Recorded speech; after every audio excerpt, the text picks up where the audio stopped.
विद्यार्थी मित्रांनो, आज आपण बिंगो ही इयत्ता 5वीची कविता पाहणार आहोत. या कवितेमध्ये आपल्याला टाळ्यांचा वापर करायचा आहे.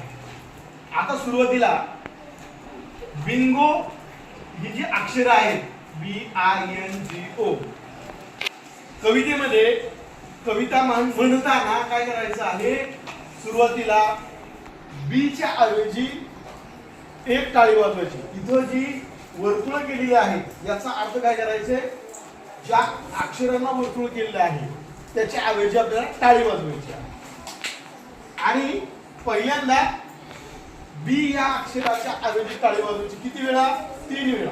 बघा, जसं की बीचा उच्चार करायचा नाही, टाळी वाजवायची आणि पुढे म्हणायचं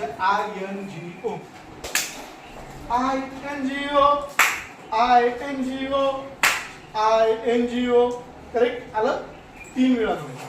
त्यानंतर दुसऱ्या कडव्यामध्ये बी आणि आय च्या ऐवजी 2 टाळ्या वाजवायच्या. असे रिपिटेशन आपल्याला 3 वेळा करायचं. जसं की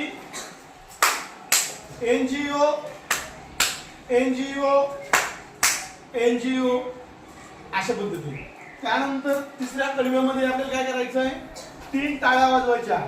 BIN ऐवजी 3 टाळ्या वाजवायच्या, फक्त पुढे GO उच्चार करायचा. आलं लक्षात? जसं की GO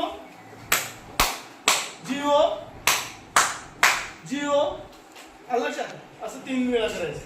त्यानंतर पुढे काय करायचं आपल्याला, चौथ्या कडव्यामध्ये BING ऐवजी आपल्याला काय करायचंय, 4 टाळ्या वाजवायच्या, पुढे फक्त O म्हणायचं. काय म्हणायचं? O. आता बघा, जसं की टाळी वाजवताना एक टाळी हळू वाजवायची, 3 टाळ्या पटपट वाजवायच्या. जसं की किती टाळ्या झाल्या? 4. बरोबर. हे रिपिटेशन किती वेळा करायचंय? 3 वेळा. ओ.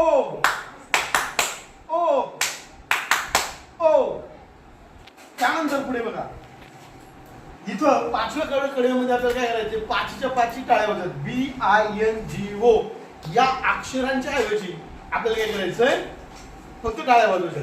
टाळी वाजवताना कशी वाजवायची, एक रिदम मध्ये वाजवायची. कशी? बघा,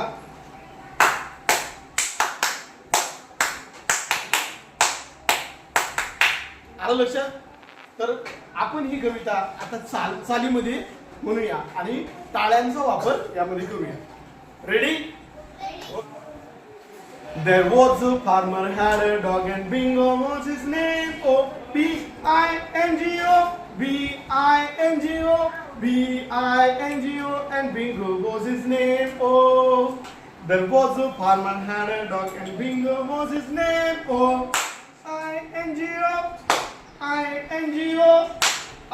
INGO and Bingo was his name. There was a farmer had a dog and Bingo was his name.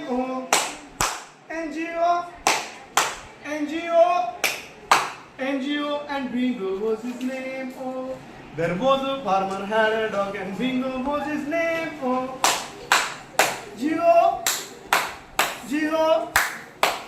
Geo and Bingo was his name. There was a farmer had a dog and Bingo was his name.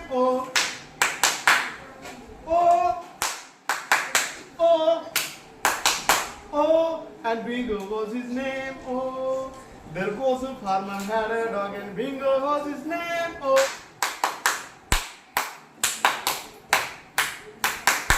And Bingo was his name. There was a farmer had a dog and Bingo was his name. अशा पद्धतीने टाळ्या वाजवून आपण ही कविता बोलू शकतो.